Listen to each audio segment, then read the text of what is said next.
And welcome to the guide. This is the Bill Belichick Hoodie Club. Because we got our hoodies. Never mind. Okay. Yeah. Yeah. Forget that. Never mind. That was stupid. Cut that. And welcome to the guide. I'm Yo. That's Steve-O. And we're here to talk a little bit about Kingdoms of Amalur. Reckoning. Yeah. New demo available on Xbox Live for this game. I'll be honest, the only reason I played the demo is because I wanted the armor for Mass Effect 3. Yeah, and that's the only reason I downloaded is because you told me that I could get, you know, some pretty good gear for Mass Effect 3. So, hey, I'll give this to that demo. You unlock a lot of gear playing that. Like, I kept getting these messages, hey, now you have this for the full game. Now you have this for the full game. Now you have this for Mass Effect 3. You can use this. And so I thought that was kind of cool for the demo. Cool. The rest of the demo, I didn't really care. I know, we kind of disagree on this, but the funny thing is, we think the same things about it. Right. Well made. Absolutely. Graphics were pretty cool. It's kind of a mix between like Fable and Dragon Age so far as the graphical style. Yeah. I think the combat was fantastic. You know, it was real easy to go from melee to range to magic, all with the push of a button. So smooth, seamless, even really simple. Even stealth mode. I mean, so many different modes you could switch in and out of, different stances, but really different easy everything. To do. Absolutely.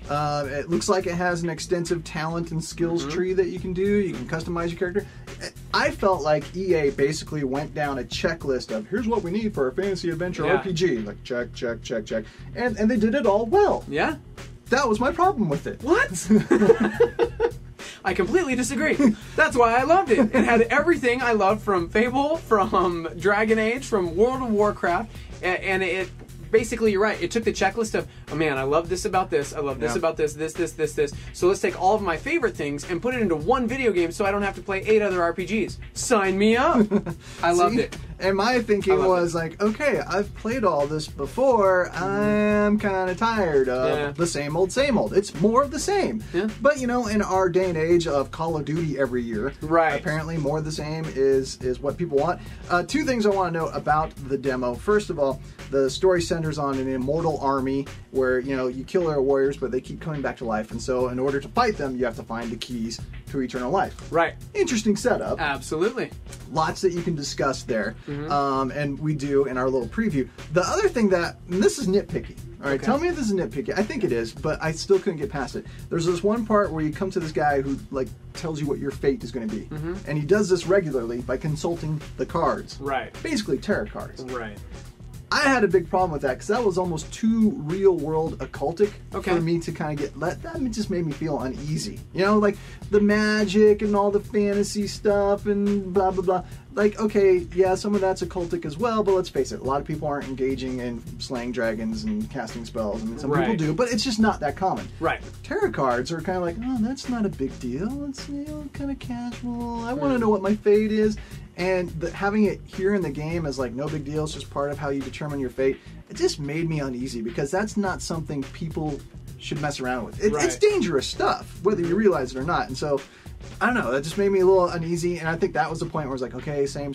Oh man, this is kind of a little too real world occultic for me. Not interested. And that's where I tuned out. And it's funny because your discernment meter and I'm down here or something. Thanks, man.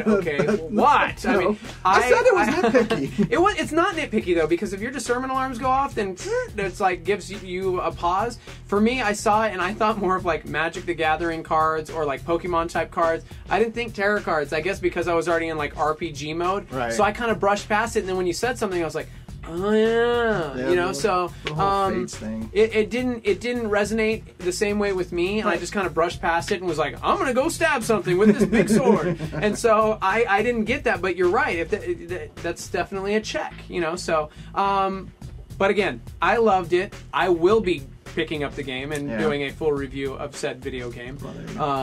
But as for you, no, totally gonna pass. But that's why we have multiple people working at the guide, because when I'm like, forget it, you'll still get a review because of Steve-O. Exactly. Thumbs up to it. Win-win for you. I thought EA was brilliant in providing content for a future title and also for the full length when you do it, because one thing I can't stand about demos is you play for 3 hours and then you have to start from the very beginning and it's all gone. And this, at least, it's like, hey, we want want to reward you for trying it out. Here's some extra armor that you can only get through this demo. Here's this, here's that.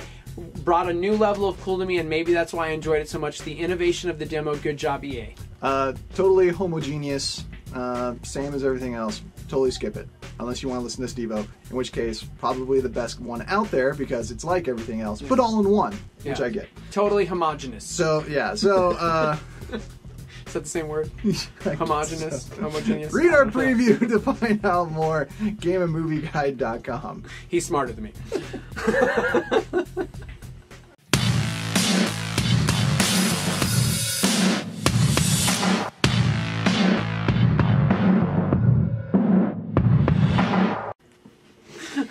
Okay, it's like milk. It's like milk. Homogenized milk. Is that the same word? Apparently. Okay. I just always read it homogenized. That's good.